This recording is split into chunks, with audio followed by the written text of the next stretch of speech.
Hello, and welcome to Your Creative and Magical Life, which is hopefully your actual life, but is also this podcast, a show that explores how tarot, divination, and spirituality can help us live a life that sparkles with magic and creativity.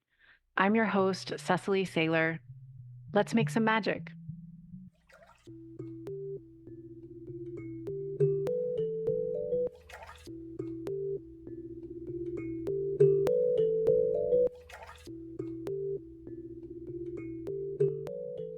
Welcome, creative spirits, to another episode of Your Creative and Magical Life. Today, I have a very special guest that I am super excited to share with you. We're going to be talking about tarot, of course, art, plants, and nature, being an artist, working as an artist, magic, divination, oracles, all these things. I'm really excited. And our guest today is Kevin Jay Stanton, who is an illustrator with a green thumb. Kevin's work focuses on plants and symbolism and is inspired by historical and mythological research. The culmination of these interests and pursuits came in his highly successful project with Beehive Books, the Botanica Tarot, which we'll be talking a lot about, and came out in 2020 featuring 78 paintings and also the most funded tarot deck on Kickstarter thus far, or at the time. We don't know. We'd have to double check. Very possibly still the most funded. He It's not, spends, but thank you. okay, setting the bar high for others to break through. He spends his time opening too many tabs, gardening, and playing video games. Hello, Kevin. Welcome. Thank you for being here. Thank you so much for having me, Cecily. Well, I thought we might start with the Botanica cards themselves. Give Sure. the plants the mic for a second. And I wonder if you would pull a card for us and we'll just see what they have to say. Yeah, let me do a quick shuffle. And I've used these cards enough so that they're a bit easier to shuffle. But um, okay, we're starting with the Knight of Coins. Ooh, Um, the Knight of Coins. in Botanica, this is usually like somebody who is very honest. Um, but yeah, I really like this painting in particular. But yeah, somebody who is honest and steadfast, um, and patient. Um, yeah, I don't know. I guess I'm going to be very honest in in our conversation today. I'm going to bear it all. Yeah, I'm looking through the guidebook. I don't yet have the deck, but it's coming and I'm so excited. Okay. And so what is the plant? Let me describe this card to our listeners. There is these like small, so all of the cards in this deck, are stunning and breathtaking. And I personally find them very sexy as someone Thank you. who's kind of an ecosexual, gets turned on by nature. So all of the cards are shown on a black background, and then the color combinations and blendings in each image are just really bright and beautiful and kind of like soft and bold at the same time. And in this card, we have some small pink flowers surrounded by kind of some disc shaped, like beige leaves. And then coming up through the center is what looks like a cane with like a dragon's head. Is that correct? Is that yeah? So all of the court cards in Botanica, the minor arcana all have like an object like that has cultural significance with the plant itself. Um, so like a cup will have some sort of like cup with it. But the court cards are all crowns of some kind. And so this is a Tang Dynasty hairpin that has like a dragon's head on it. And the plant is aptly called honesty. Um, Ah, the, okay. I was looking for the plant name and it's like there, it's but Lunaria annua, okay. and it's very pretty. Um, but the tan discs are the seed pods, and they're semi-translucent, and the seeds within it look kind of like pennies. And Mm, there's an old story that honesty would only grow in the gardens of somebody who was honest. um, I guess maybe something about like being transparent with the money you have. But my aunt used to grow them in her garden, and I was always really obsessed with these because you can peel the seed pods apart, and they have yeah. the seeds like remain laminated. It's a very satisfying. But yeah, No, I relate to that. I remember as a kid, it was just really fun to like play with the different objects that the plants mm, made and their different seeds. And um, yeah, that takes me back.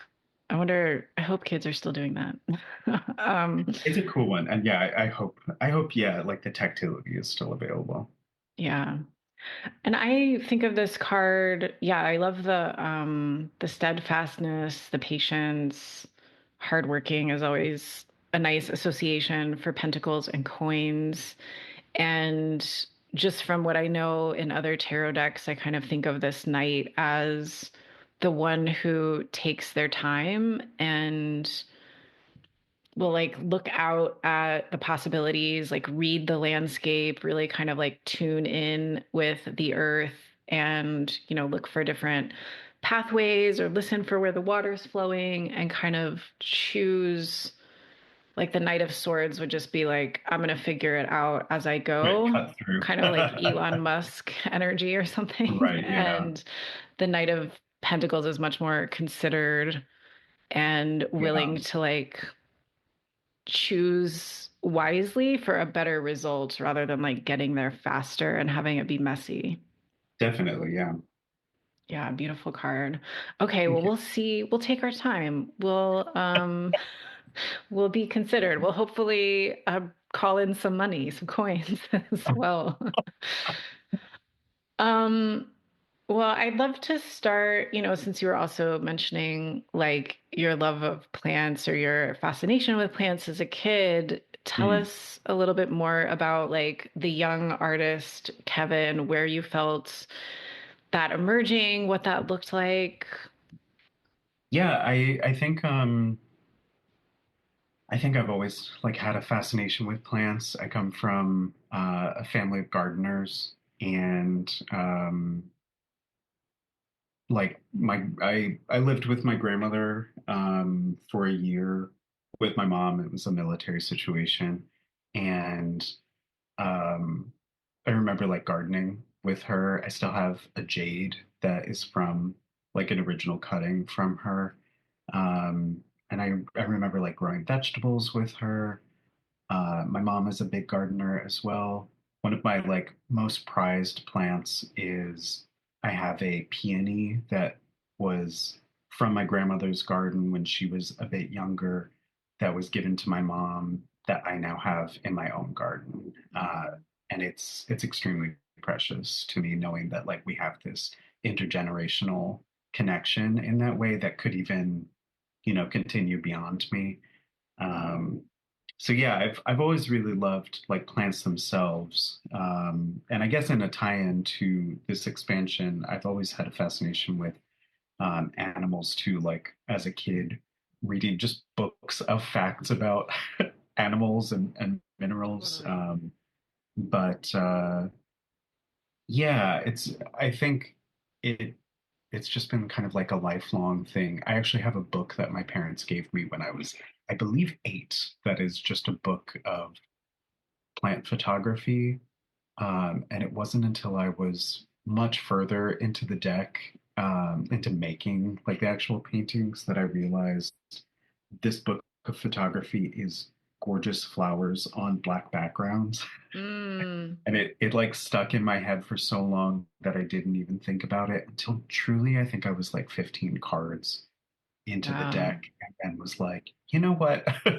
this this wasn't as groundbreaking as I as I initially thought. But yeah. But so re-enlivening. I love that Mm, like we get to discover how things like imprinted on us and had an yeah. impact when we find that they're like funneling through us and being remade anew. Because who knows like how many people are still buying that book or how much that book is Right. circulated Yeah, today. that's But true. the I haven't really cards, seen it. what's that? Yeah. I haven't really seen it actually. That's I should look into that, like how available it is. Yeah, so you really are kind of like channeling it forward, it feels like. Yeah.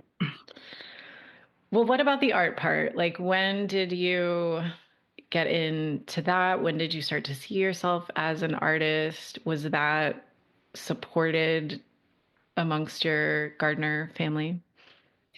Yeah, I don't think I ever saw myself like I wasn't one of the kids in school who ever really like saw myself like that um until maybe I was 17. I did do a lot of like drawing in my notes, but and my mom and I would draw when I was a kid. Um, but yeah, I don't know. It's strange to say, but I read this book, Margaret Atwood's Cat's Eye, which is not it's not like a positive I have not read it since I was 16, but I don't remember it being a super like positive way of being an artist. It was more about using art to channel uh, trauma, like very significant trauma. That was not my takeaway. I just remember that the artist paints objects as symbols, and that there was something like really appealing to that for me because the artists that I was like the people who were doing art around me were all drawing people, and I don't know why, but seeing reading something where somebody was doing objects as symbols really like struck a chord in me because I've always really gravitated towards symbolism. Um, and so after that, I applied to art school. And in art school, I went to Pratt in New York. Um, I I tried to make a couple tarot decks there. It's such a like white whale for artists, Yeah, I think, because it's so many paintings. totally. Well, it's so many cards, whatever you end up using. But um, yeah, I tried to make two decks before this, and neither of them, I think, made it past the third card, maybe the fifth card. Um, and it wasn't until I started Botanica that something really clicked. So yeah. Okay. What do you think drew, I mean, it's interesting that you were into or like drawn to create decks kind of from the early part of getting serious, let's say, with your art, whatever that means. I say that Yeah. very loosely. Um, what do you think? Were you working? Did you use tarot at that point? Like, what drew you to the deck to make like to create in that space? Yeah, I did when I was about 16, maybe 15. There was a store in my town that um, sold crystals and sold tarot decks and um, general esoterica. Um, and I bought a bunch of decks when I was a teenager. Again, I've just always really it's strange because I think a lot of it comes from video games. There's in video games, a lot of RPGs, you equip items to get powers, or you find items that have like either story or some kind of significance, and that's always really stuck out to me. And so yeah, when I was a teenager, I bought a bunch of tarot decks and was really fascinated by these objects as objects of power, whether it's symbolic or manifestation. Um, and yeah, so I was really struck. There's a deck that I truly loved called the Herbal Tarot. Mm. Um, I used that for a long, long time, and yeah, so I think it was in my head to make a tarot deck. I'm trying to think if I went to school with other people making decks at the time, but I know people who always like talked about wanting to make a deck. But there was a class where I got to basically make my own project, and um, starting a tarot deck was like paramount. Um, and then I think I made maybe five. And then after I graduated, it was always kind of in my head still. And I genuinely think I made a single card. I maybe sketched more, Mm. um, but there was always in my head was trying to make a floral deck that had symbolism, um, but still like fit into the Waite-Smith like archetypes. Um, and it was tricky because they have they're so lush with symbols and imagery, um, and the herbal tarot also in a lot of ways it is the Waite-Smith imagery with plants on them as well. Right. Um, and I think I wanted now that I say this as I've done so many cards, I wanted to sort of invert that proportion. And instead of adding plants to Waite-Smith imagery, I think I wanted mostly to be, I think I mostly just wanted the plants in there. Although there are subtle nods in some of the cards that are very like Waite-Smith in them as well. Yeah. Do you feel like, I guess what's coming up for me is just this, um,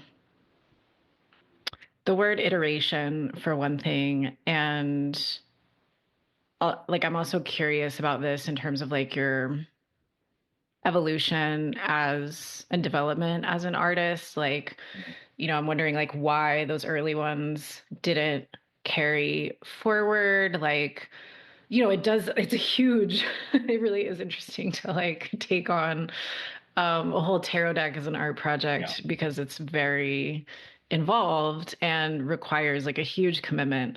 Um, but it sounds in one way like just it was only until, the last 5 to 10 years that like the kind of concept that would really um capture your attention and kind of captivate you for long enough would really take hold. What else Yeah. comes to mind in terms of like why those didn't work and why this one like really Well, became I've told this story a couple of times, but I had an art director before I graduated tell me that I would never have a career if I only drew plants. And in the last few years, I've sort of realized I think that he meant well in terms of at the time I really wanted to be an editorial illustrator. And I don't think I could have had a career there only drawing plants is such a narrow lens. When editorial, you really have to be like thinking on your feet, creative problem solving. But at the time, I really internalized it and took mm, it to mean I could never be a serious, quote unquote, serious artist if I only did plants. And because it was my comfort zone, I started to I think subconsciously. I don't think I meant to do it, but I kind of took plants out of my work altogether. And anytime I would do a self-generated project, I would think, my first thought would be something with plants. And I would say, like, no, that's too easy. I'll do something that will really push me.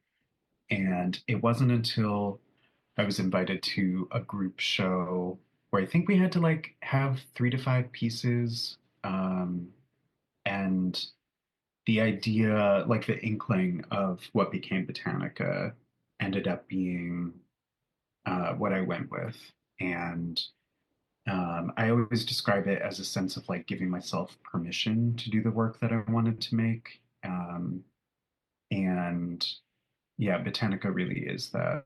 Um, it's sort of like untangling so many like art school uh, Mm, hang-ups, I guess. You know, there's a big thing in art school about never using black when you mix colors, which I do mostly agree with depending on like what you're doing. But again, I think I took that to mean that if I did like a pure black background, it would be a lazy thing to mm. do.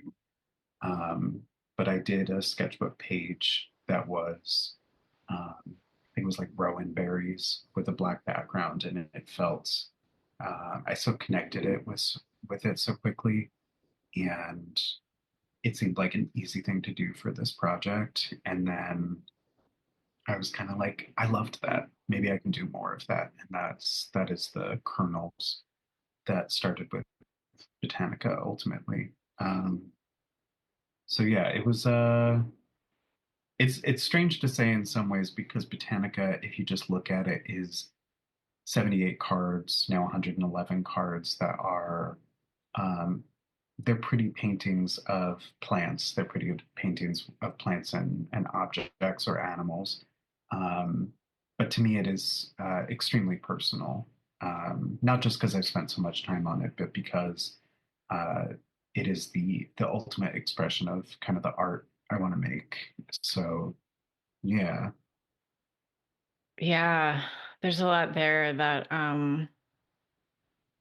I think is important for other creative people. Like, I think a lot about the impact of like MFA programs or like higher education in art of whatever discipline, and that, yeah, they give you a community and they give you a lot of development in your craft and your skill and a lot of like theory.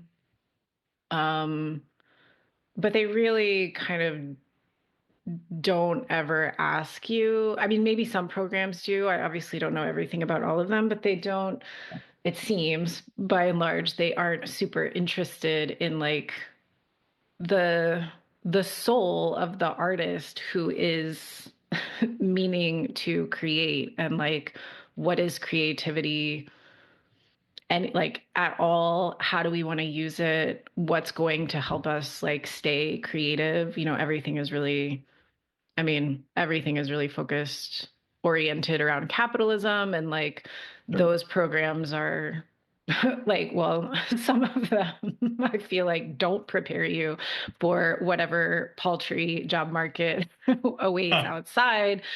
But also, a lot of them are focused at the same time on like what's marketable and what's sold and what's well known. And yeah, you get these Yeah. teachers who are like, have these arbitrary rules, or tell you if you do this you can never have that, when they haven't fucking tried it and they haven't really seen someone try it, and their point of view is like limited by their own exposure and their own preferences and interests. And yeah, so this deck feels like some kind of reclaiming and triumph on your part to, I know this isn't like some fuck you to that teacher, but No. like I can make, and I love that this was like the most funded tarot deck on Kickstarter. So you did make money making plants in I your mean, to be art. fair, it's the program I went to is literally about doing art that is about marketability. I think Okay, yeah. I could have probably, and I literally I That's real. wasn't. I mean, you need to know that. Like we need art, like we all live in capitalism at the Yeah, beginning and the end of the day. So no, I will say even in that program, they could have done better about uh, preparing for the actual like, okay, so you're making art to sell, you know, here's what that looks like. Because I think when I graduated in 2010, Um, I think it changed so rapidly. But I think ultimately I kind of wanted to do, I think I was trying to do like fine arts in a program that was about that was about selling, um, for better or for worse. But yeah, it was tricky. And I won't say that there was not maybe a little spite. Spite is a very powerful It motivator. is. It is. It motivates many artists. Yeah, for sure. I don't think there's like a bad emotion to create from. Like art is a vehicle for whatever feeling. I think if it's like only spite or only unprocessed anger, you get kind of like one note art. But this is obviously very much infused by love and Yeah. passion and connection. And yeah, I'm curious how you think about your relationship with plants and like, if you're into tarot, if you're making tarot decks about plants, are you connecting with like the spirit of plants? Do you talk to your Mm. plants? Do your plants talk to you? Or is it just kind of like a deep appreciation for their own, like they are an art form really of like nature's creation? I think it's a bit of a mix. Something that really stuck out to me as a kid. Um, it's been a really long time since I've read them, so I will probably badly paraphrase it. But in oh gosh, what is the name of the why am I only thinking of the sequel? But A Wrinkle in Time. Okay, I got Mm, in Madeline L'Engle's A Wrinkle in Time, the secondary protagonist uh, speaks to plants. He's in like a very traumatic family situation, and I think he's like growing plants in like a windowsill in like a kitchen windowsill, and they grow a lot better when he speaks to them. And that really also made an impact on me. There's a character in oh, I cannot think of the name. Circle of Magic. Tamora Pierce's Circle of Magic. I think his name is Briar, who also has like his magic is like plant based. Um, and something I genuinely think about all the time is I think he goes through something where ultimately he has to like prune almost like a plant familiar. And that's a very like hard situation to go through, but he learns how important that is for a lot of plants. And as somebody who is not great, even as an adult with that, I think about it a lot. Um, but like pruning your plants. yeah, about Okay. like the importance of sometimes going through like facing a situation, knowing that Mm. it's ultimately something both worth doing and necessary to do in our real lives. Um, yeah, I think for me, it's more of an appreciation than like a relationship sometimes, but um, you probably can't see it. I mean, you can see I have a few here, but against these windows, there's also a whole wall of plants. And we were very lucky to find an apartment in Brooklyn that also has a backyard with I built raised beds into it, so I have quite a Oh, bit good. of um, gardens. And after a pretty rough last year, it's been a real place of solace for me. Um, so yeah, it's a relationship in some ways. I definitely like feel much better in those places, and the act of like growing them is something I take pretty seriously. But yeah, I'm also like just deeply interested in the relationship of humanity with plants, the way like we've grown alongside of them. I find it really fascinating how many plants have a connotation of bad luck when Mm. they're actually like poisonous. But they get this reputation of, don't bring a plant into the house. It'll bring you bad luck, when oftentimes it's a plant that you should not be touching at all, because it has, it'll be digitalis, and like, consuming that plant in the act of bringing it inside, and, juices or whatever getting on your hands could literally stop your heart. Uh, Mm. and those kinds of things I find really fascinating. Yeah, so it seems like there's attention to that in this deck. Like, not only, I mean, our only filter, pretty much, I suppose, for understanding plants is like through our own human perspective. And you draw on, as you did, like with the Knight of Pentacles, that you pulled this association, like that the plant informed a kind of like a philosophy or a principle, this kind of like transparency with money, or like honesty begets more abundance kind of thing. Yeah, And so it's like, yeah, you seem to take an interest in the stories and meanings and beliefs and superstitions, let's say, of like that humans create around what they understand the plants to be, and how that's kind of existed in different cultures and different histories. definitely. Yeah, I think that's a lot of, especially the minor arcana in Botanica. Yeah. Is there one that stands out to you today? Like, um, I don't know. I kind of wonder if those associations sort of like pop up in your mind kind of randomly, um, since you've like researched them and then created with them. And I just wonder if there's one that's like coming to mind at the Right moment this as like, moment. yeah. I don't know why, but I'm thinking about um, the Eight of Cups, which is a canthus. No, the Eight of Coins, rather.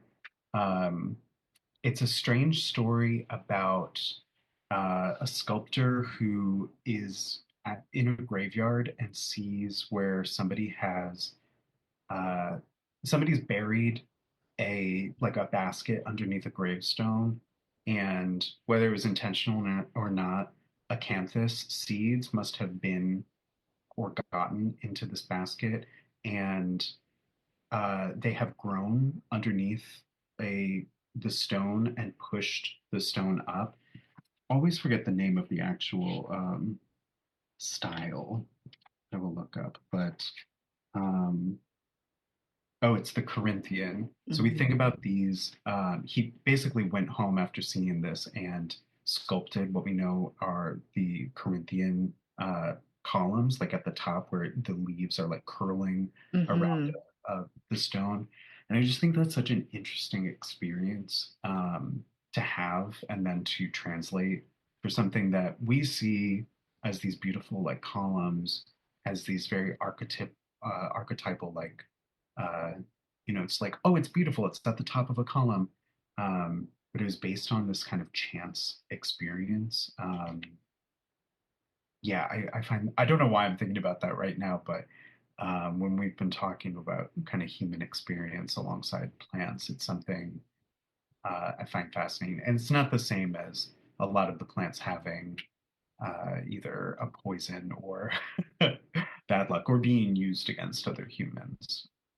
Yeah, I love that. Like this um fortuitous accident plus the kind of strength of the plant Mm, that would surprise a human being, that a plant could move this heavy man-made headstone.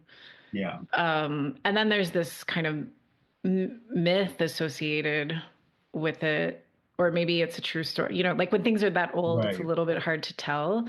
No, totally. And then, yeah, like the Corinthian, because when you say that, and I can see the way that the acanthus is drawn and painted in this piece very like straight up and down and have like you can see the resemblance to the column. And like when I see those columns, as like someone living in, the 1990s to 2025, it's like, oh, Greek architecture is like my Right, yeah. basic go-to.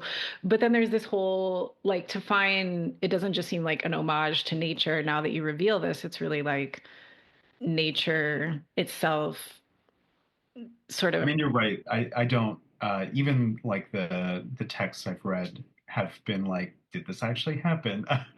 Or is it just a really good story? There's definitely a lot of that in ancient history. But it's a good story if it's not Yeah, really. it doesn't matter to me, like Yeah. I'm good with it either way. And once it's like in the culture and like passed along, the imprints, like similar to the book that inspired these cards, unbeknownst to you at first, the imprint is there. Hmm. And so there's a truth, I think, in that, whether it like literally happened or not. Definitely. And yeah, I'm curious about like, because it also seems that you're really interested in like the research and the mythology.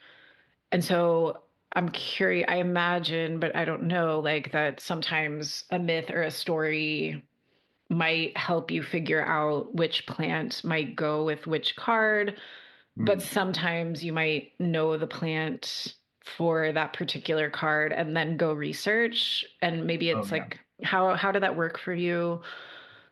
It was a very tricky process because the for the majors, it was a lot of knowing the plant and then picking which card it was.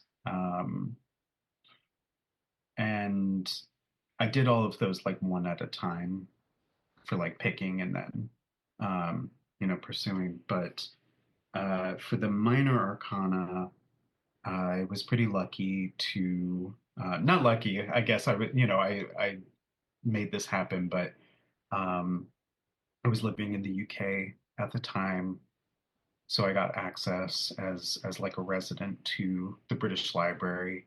And when something fell through, I had suddenly all this time to start researching.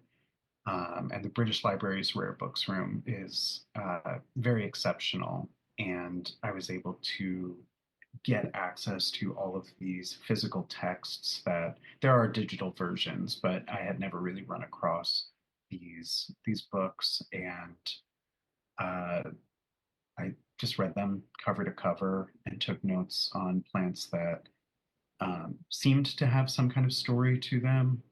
Um, I started with a lot of Victorian flower language as like a reference, but then there's a book.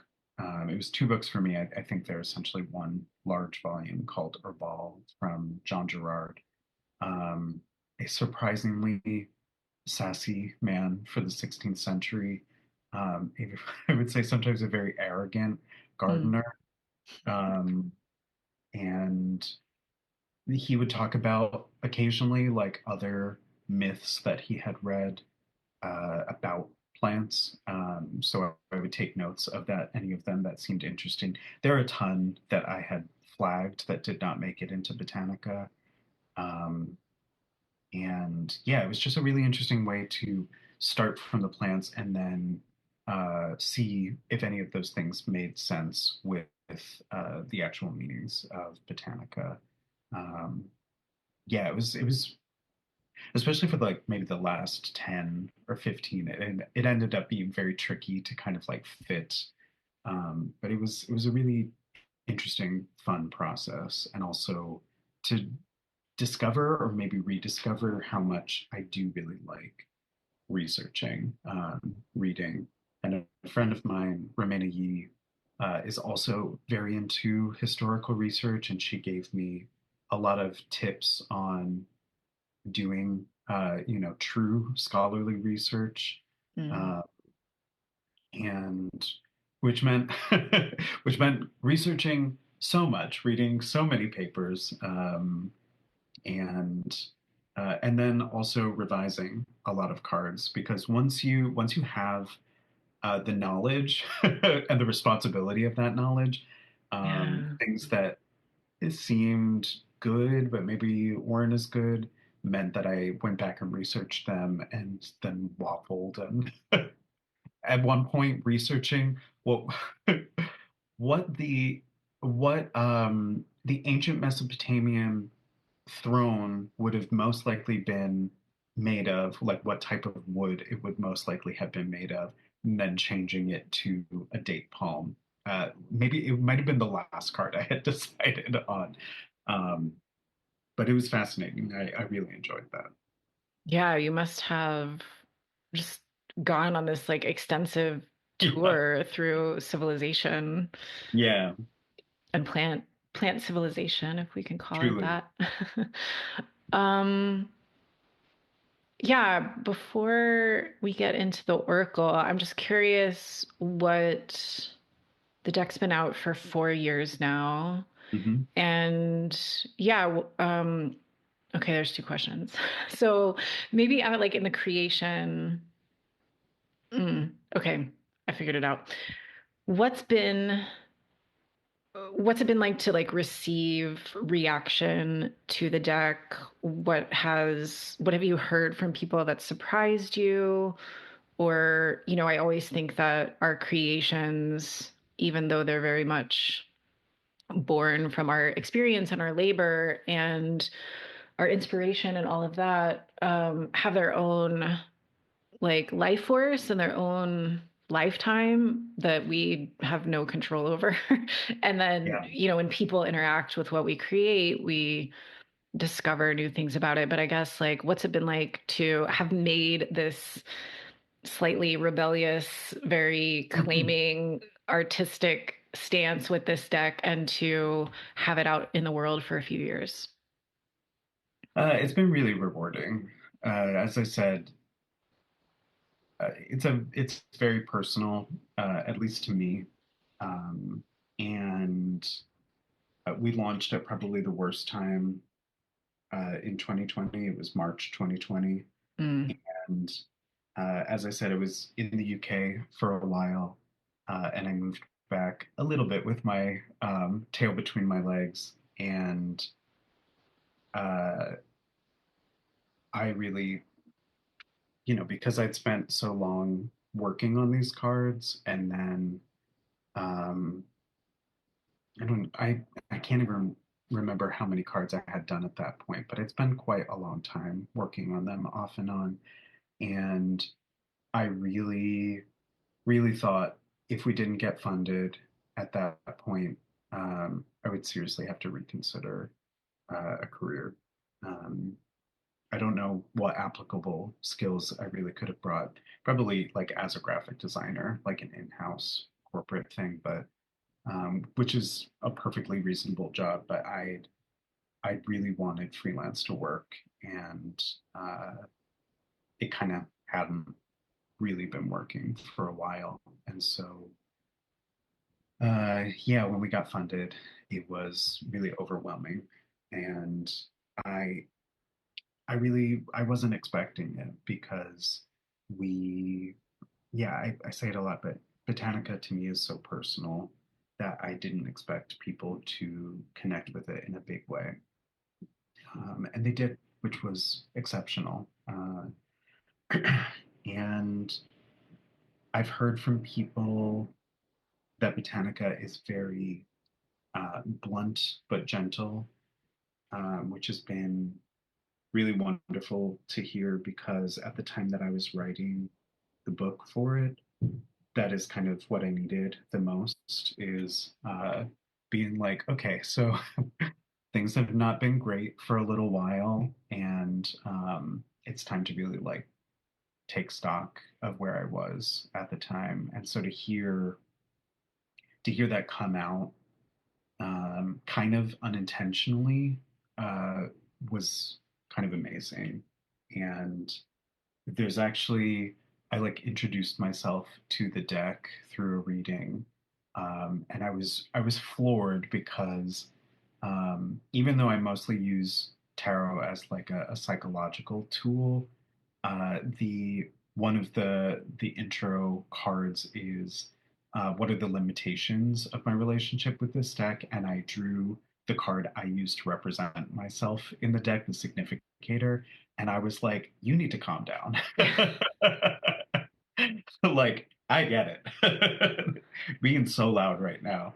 Um, but yeah, it's been really incredible to see. I think what most surprised me is when we got funded, I realized, oh, maybe people just really like plants. Maybe people are really just responding to the artwork. And I think it's been really edifying to hear how people have responded to the research more than anything. Maybe not more Mm. than anything, but that's what stuck out in my head is people really responding to um, the symbolism, but also what I brought to the deck. That's not just looking back to history, not just bringing certain stories to people's attention potentially for the first time, but to hear like why I chose certain plans for certain cards and bringing my own personal spin for something like the dandelion is the card for the fool, but it's also because the fool represents the entire journey through the tarot. It is the definitive symbol of Botanica, and people have. I think there are a lot of secret dandelion lovers, like respect for Hmm. our weeds, but people have really responded to that. And the card that I think really, aside from the Fool, the card that really clicked with me in the process was picking a. This is maybe a little too timely, but um, the card for or the plant for death is a pine that can only like drop its seeds in a wildfire um, to represent cycles and starting anew. And that was maybe one of the first cards where I don't think there's like a Victorian floriography for pine trees. I might be wrong, but that was kind of one of my truly like my own ideas when I was just doing the major arcana. So yeah, to have people um, really respond to not just the cards, but to what I brought to the cards was really incredible. And I took that very seriously for um, finishing the deck, but also for the Oracle expansion because um, yeah, it's really important to me. It's important to me, but it's also a lot of responsibility that I really want to bring for the entirety of my work. Yeah. Yeah, that's beautiful. As you were sharing this, I'm thinking back to the Knight of Coins that you pulled, and in your deck, it's honesty, as you said, and Mm, that seems very fitting to like the tone that people were picking up on, this kind of like blunt but gentle. Like that's what honesty, I think that's the best form of honesty is like it's really truthful but loving. And yeah. I also see this card relating to your process and as I love that you called it like kind of a white whale for artists to do a tarot deck. Um, but that you really, you could have sort of like rushed it in a way or hurried yourself a little bit more in need of money, Mm, um, or just like to get it done and like move on, or for like some manufactured reason that like capitalism gives all of us, like, oh, this is taking too mm, long, this should have been done already. But really letting yourself like attend to the voluminous writing that's out there and saturate yourself in it and take the notes and like rethink. And like that example you gave of switching to the date palm for the Mesopotamian throne feels very Knight of Pentacles. Like I have to honor, like knowing this, I have to like, it's my responsibility to be honest with that and like take the time to attend to it. So I was just really feeling that card come up. I also hear Knight of Pentacles kind of in the way that you speak intentionally and like slowly.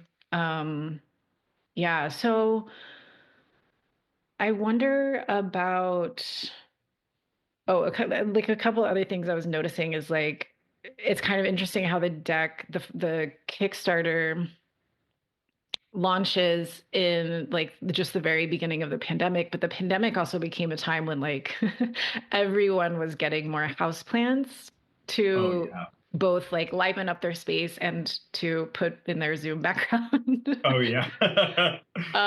So like this renewal of plant interest was coming up, and then the dandelion too was something like I think we started to see in that first like Trump era and in the pandemic as like this, you know, icon in Instagram memes, for example, of like resilience, like this dandelion can grow literally in the middle of a Oh parking yeah. lot, you know. Um, so I just find that kind of beautiful. It's very sweet. Okay, so let's talk about the new expanded deck, which is called Full Bloom. And so this is sort of like its own thing, but it's also Hmm. an extension of Botanica. And it takes the tarot deck of 78 to 111, which is a number you intentionally chose. And I want to ask about that too.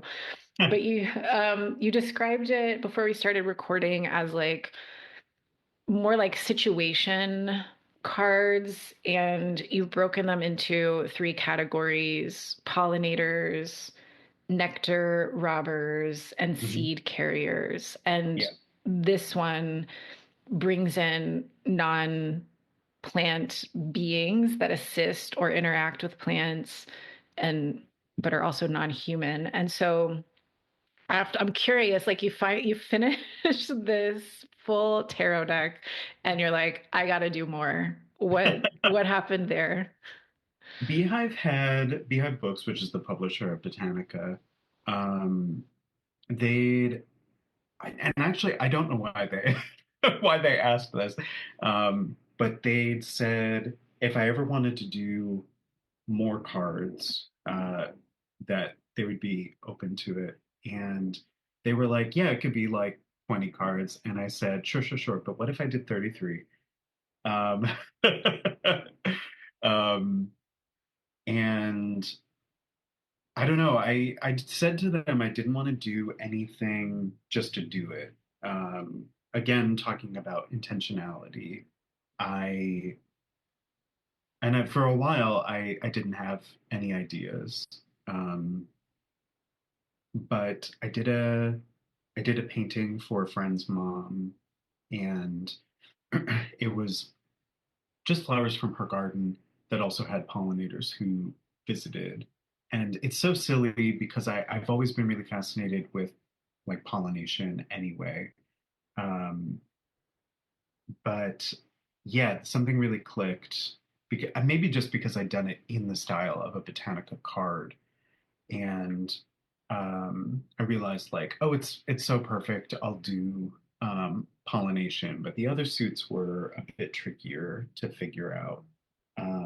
But I thought it would be so interesting to expand it into real relationships of plants with real animals.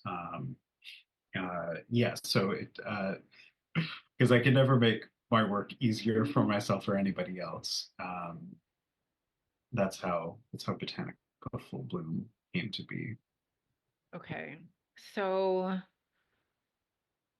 tell us, I mean, I think pollinators are probably self-explanatory to most of us, but um maybe like what's a pollinator that comes to mind represented in a card you've created? And like, how would that speak to the querent, perhaps? Yeah, a bunch of them are pollinators as a suit is largely about mutual beneficial relationships. Although one of them, sort of the culmination of the 11th card in it, is actually a strange case of the only butterfly that eats pollen, um, and the benefits that you get from eating pollen instead of eating nectar. Um, but a good example, or maybe an obvious example, is there's bees, but they pollinate this very interesting.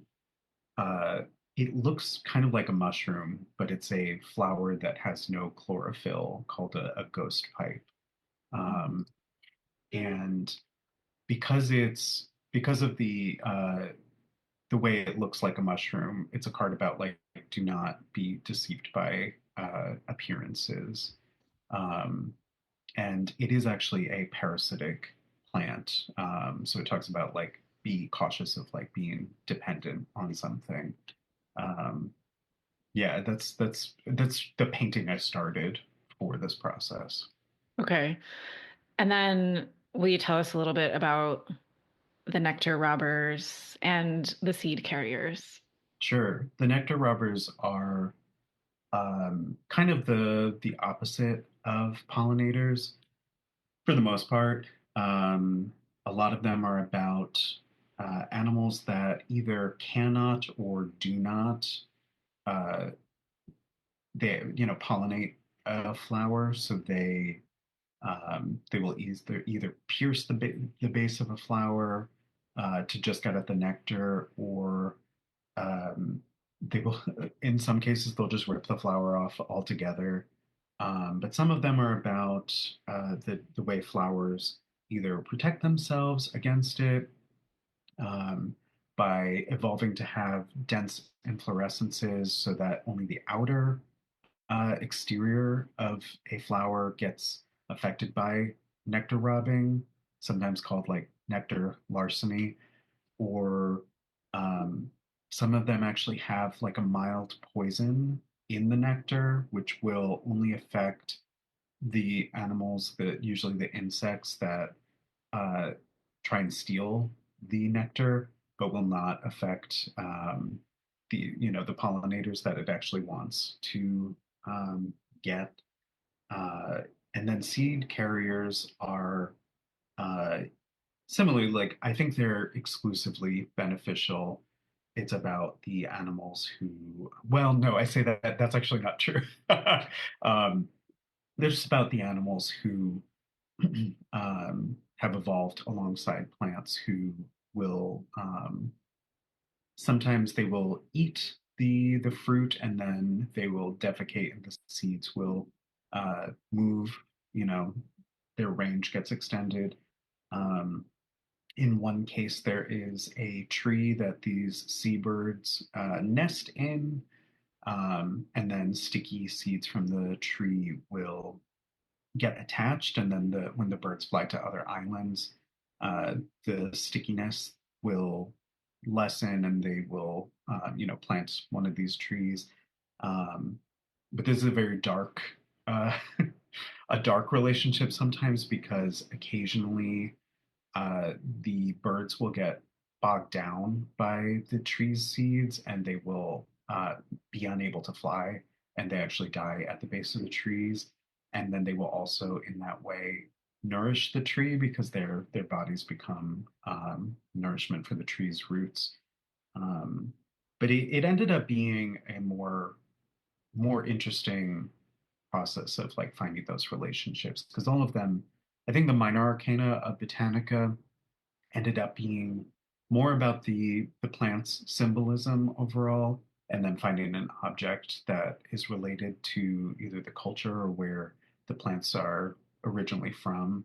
Um, but finding those relationships, those real relationships we have now with non-human animals, it was really interesting for full bloom.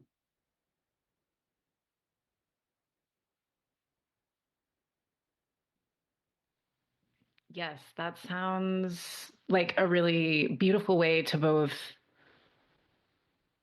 yeah, after focusing on kind of like human stories and human relationships, to kind of look back to nature as you're coming to expand the project and giving yourself like a different zone of research and even artistically creating like an animal. I wonder, did that feel, I know you've like, I've seen animals in your comics and some of the other illustrations, so maybe they come as naturally to you as the plants. It was interesting because I played a lot with um, like the sizing of the objects in the original Botanica.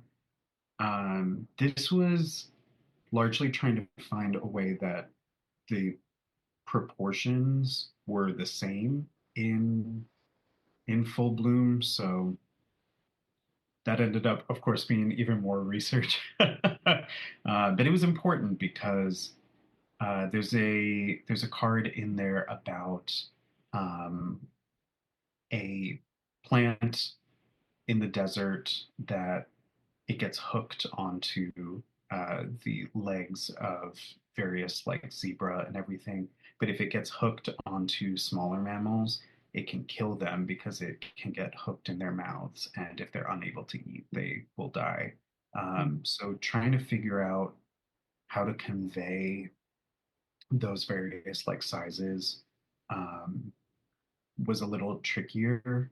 Whereas in the minor arcana, um, putting like a spear or a halberd against forget-me-nots was like those I could never have properly, at least in my mind, the way I think, I don't think I could have ever put such two very drastically different sizes next to each other in a way that shows both of them off, Mm. especially because I think that was the 10 of wands. And so it was a lot of halberds and a lot of forget me not. So yeah, it was a tricky process. Yeah. Hearing you describe the deck, it feels really useful and like in this moment, in this particular moment when politically we're watching a lot of things change very drastically, rapidly, when there's a lot of aggression, violence, safety, whatever safety nets may have existed or seemingly being dismantled. Yeah, And a lot of people are beginning to talk about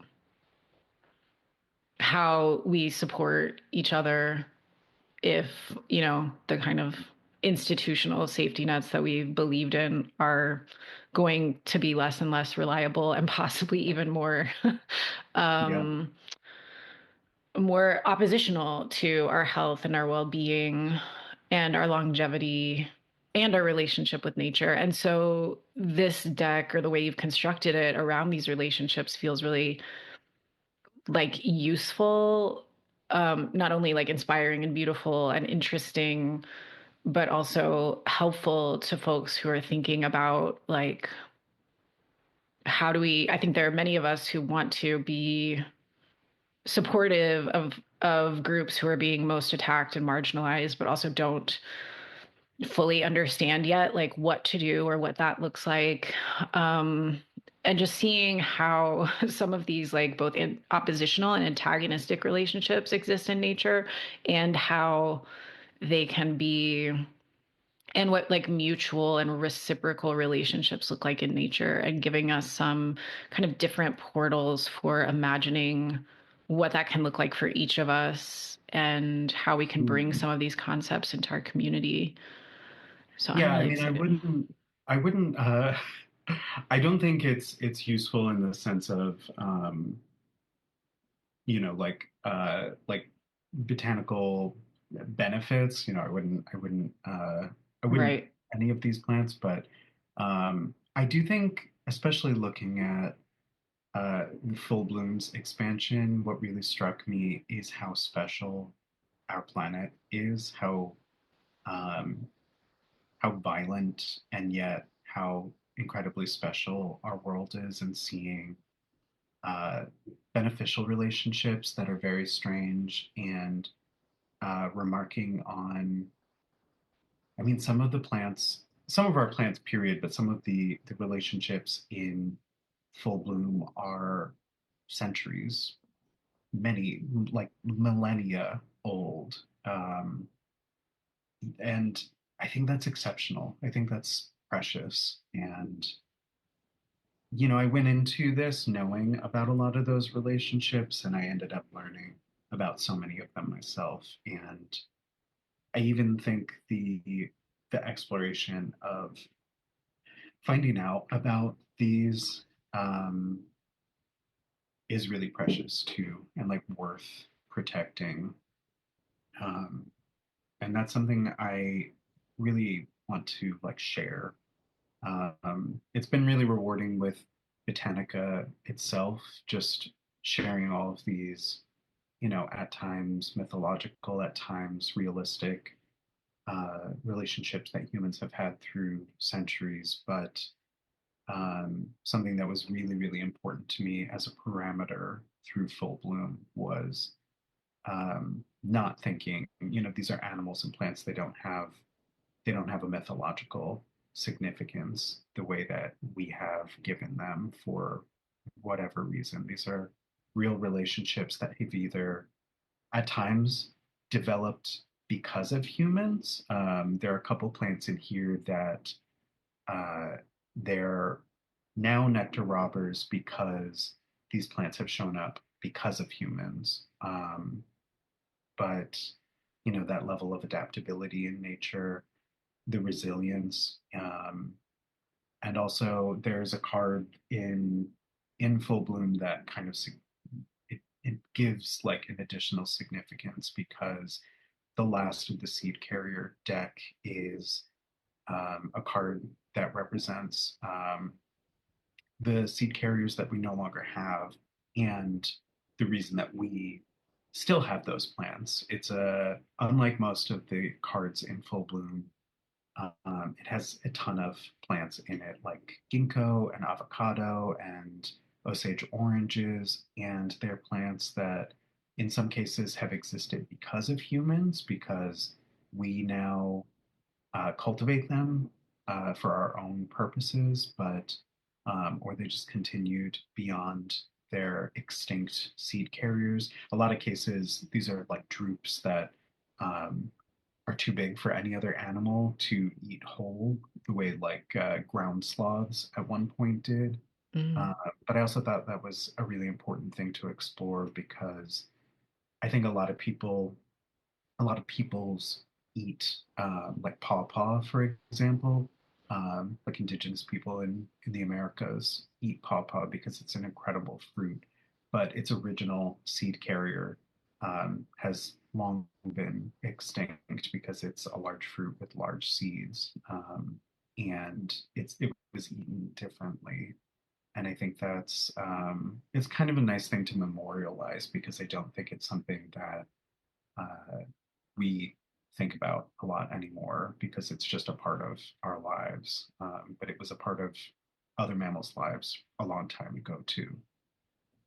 Yeah, I love that you have included these species that are not here anymore, whether that came from some kind of like geological event or environmental constraints or um, the expansion of human development messing up environments. Yeah. And yeah, like the climate crisis is something I think about a lot. And not only what we stand to lose on a human level, but of course, we are deeply connected to nature, whether we realize it or not. And then just like the beauty of nature that we're losing in the process. And even like, children today are not going to experience, for example, the kinds of like flocks of birds migrating that our grandparents saw.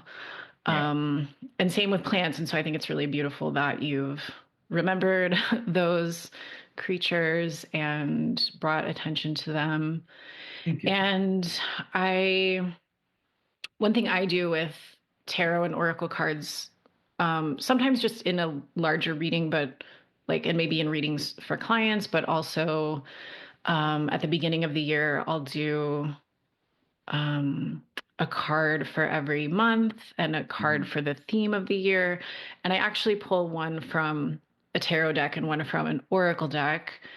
And when I've done that the last couple years, or I guess pretty much every time I've done it, the tarot and the oracle deck come from different creators and they're separate, concepts. And it's interesting to see how they pair together and just understanding more about like how these two decks interact. I'm very excited in 2026 to try it with these two complementary decks. Like the only other creator I can think of that has that maybe is Kim Kranz with the Wild Unknown Tarot and then the Wild Yeah. Unknown archetypes, but they're much the archetypes deck is pretty thick, and I don't know how much she was trying to have them speak to each other than like her artistic aesthetic. Mm. Um, yeah, but this feels like a really beautiful companion where the tarot may show you these kind of like psychological, the human and like the mythological, and then you have these cards that are also bringing in this relational element. So it just seems so rich and exciting. I'd really like to try that. You'd mentioned that before we started talking, and I'm really fascinated by that as a style of doing readings, which I would really like to do as well. So thank you for telling me about that. Yeah. And we did this in our community, the Creative Magic Collective. We did a whole workshop where we went through this together. And I encourage folks to kind of it takes a while to do this, but to like create a little care package of some kind for every month. Like we can't, when you do a reading for the full year, you can't really tell like what this like this energy in October. You're like, I don't know. Even the one that's like 2 months away, it's really just like an impression. But it also gives this opportunity to kind of like work with cards through your lived experience and sort of see how they do show up at the end of the month. But we'll make these little care packages, which could just be like an envelope with like a mantra or like remember to try this or call this person or just like whatever we kind of like a little bit of seed carrier energy, like Mm. planting some seeds for a future self to open as the month arrives and kind of get into that energy. And I imagine as an artist that would be very fun Yeah, to I love that. make.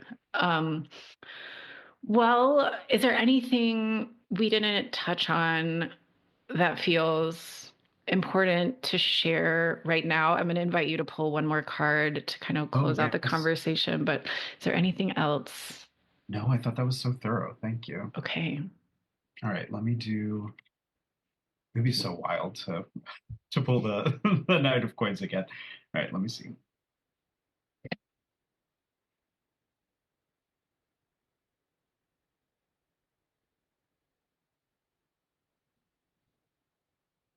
Oh, I'm noticing the guidebook also includes some images of your process and like the color combos. That is so cool to see. You. Let's see. All right, we've got the Four of Cups this time, which is Okay. pitcher plants. Pitcher Um, plants. okay, so this one is about abundant opportunities, but needing to like focus inward before making any decisions. I picked that kind of because pitcher plants have a liquid that they form on the inside. They're actually grown on the end of stems. There's like a leaf, and then the stem that's in the inside of the leaf is what forms the pitcher on the tip. Um, Interesting. I don't know. I guess for this, it can kind of be that after we've had this discussion, there's more opportunities on the other end of it, but needing to think about what that looks like. Yeah, I'm gonna read this from the guidebook. what there's a question posed under every image of the card in the guidebook, which is color, full color. How are you preparing yourself for making a decision? And it says opportunities are abundant, but one may need to focus inward before making decisions. And then it says pitcher plants or nepenthes. Am I saying that right? Mhm. Are carnivorous and they attract flies and consume their nutrients by dissolving them in liquid at the base of their cups. There is even one species of crab known as a nepenthophile that spends most of its life inside a pitcher plant in Malaysia. Oh my God. Although this relationship does not benefit the plant, the cups are labu sayong, traditional water pitchers from Malaysia. So those are kind of hovering around this close-up image of the pitcher plants in the Mm. card, traditional water pitchers from Malaysia, where many pitcher plants are found. Cool. Yeah, I'm hoping that this podcast episode will bring you more abundance and maybe some to our listeners too, as they Mm. hopefully get their own copy of the deck and begin to work with the plants and the stories. Um, yeah, and I think it's always, we didn't really get to that question of like how you handle the many artistic downloads you get. And like, I feel like Four of Cups is that way of Mm. like, yeah, this is a really cool idea, but like, what else am I working on? What do I have time for?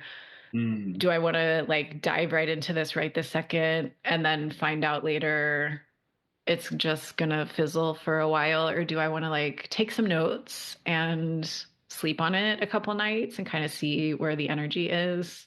Yeah. Yeah, how do you deal with that? Do you have it, or just the best you can? I mean, none of my work is quick nowadays. Even I was hired to do just a deck of playing cards last year, um, for a company. I think I can say that it's Fan Gamer. I probably can't say what the game is, but Okay. it's based on the imagery in the game. Um, I probably did not need to do days and days of research about the actual process of, or like the evolution of where playing cards diverged from tarot, and the similar ancestor that they have. Um, I did not need to do that, But and now spent you know. days and days and days on it before I actually did the cards themselves. But I did do it, and I don't regret it. But yeah, I don't think nowadays I do anything super quick. So yeah, I think for the most part, I do a lot of the sort of thinking about the process and waiting to find something that really clicks before I dive in. Even though I do think I work fairly quickly, uh, I try and have all of those ideas kind of nailed down first. So yeah. Yeah, that seems like a smart approach. Maybe so. So folks can get the Botanica deck through Beehive Books, and that link will Mhm. be in the show notes. And the Kickstarter for the full Bloom deck is still open through February February 5th. 25th. Mm-hmm. And I'm not sure if this episode might come out before then, but I'm not totally sure. But the good news Mm-hmm. is that that deck is also fully funded. And I think if you still pledge, as you said, you get a code that you can use at Beehive to pre-order the Yeah, book, it's the deck. available. I think I think Beehive will have the pre-orders available on their site. And if this comes out after the 25th, I believe that they're going to try and have the actual decks available for sale this fall. Sweet. I am definitely getting my copy. And you can find out more about Kevin's work overall at Kevin J, J-A-Y, Stanton, ton.com. And Kevin is also on Instagram at Kevin Jay Stanton. And thank you so much. All of these Thank you links will so be in the much. show notes. Yeah, it's been beautiful to talk to you and learn about your work. Thank you. No, I really appreciate all of your questions and your like thoughts into everything. It was amazing.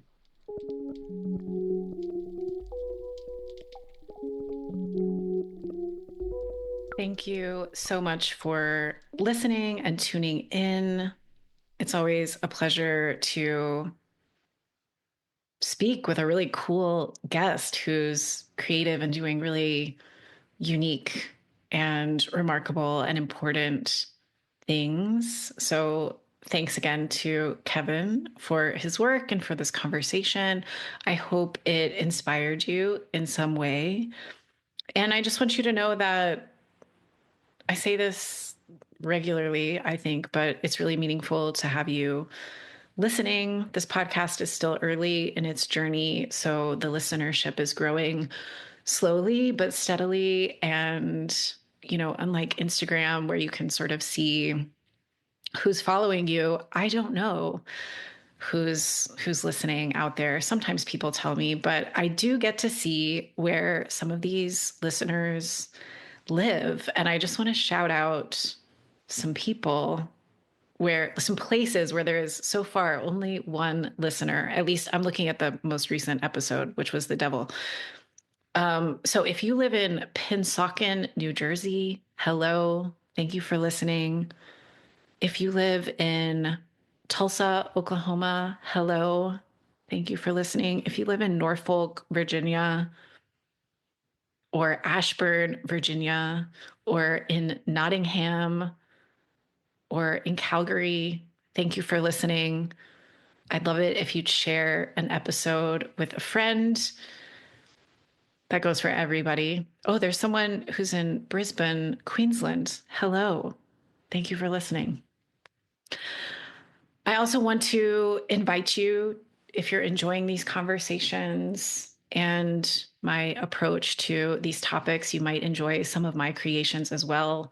First, actually, let me encourage you to go support Kevin's Kickstarter so you can get a copy of the Full Bloom deck. You can support Kevin's work also by buying the Botanica deck through Beehive Books. All of those links are in the show notes. We are living in a world where corporatism, I think is really like people are calling it fascism and oligarchy and plutocracy. And I think all of those are true, but there's also this corporatism that's happening. I think that's really kind of like the new government, as we've seen Elon Musk just swoop right in America and access all of our social security numbers and bank information. And just because he's like the richest guy in the world, and it only cost him about $250 million to have access to this stuff. That's what he gave to Trump's campaign. And to him, that's probably like what $250 feels like to most of us. So it's the giant corporations that are taking over our lives and changing the culture and how we consume and what we consume and what happens to our environment, what happens to our health, our well-being. So when you support individual creators who are trying to work outside of this system, you are rejecting that model and you are endorsing a different way of being in commerce with people. You are endorsing the creation of art. You are making it possible for creators to do their magic and put it out in the world. So please support folks like Kevin, other healers and artists you know of. Your dollars really meet, like your $99 purchase with an artist or healer means a lot more to them than it does to Amazon or Target or whatever. On that note, I just also want you to know that I offer more than this podcast, and I share more about my offerings through my email newsletter, which you can find at typewritertarot.com. And when you sign up there, you're going to get the first 3 journaling prompts from Tarot for Creative Spirit. So you'll get the journaling prompts for the Fool, the Magician, and the High Priestess.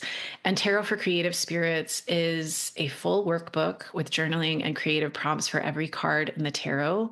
So, whatever deck you're working with, you can use this workbook, which is also illustrated beautifully by Ami Plasi, another artist you could support.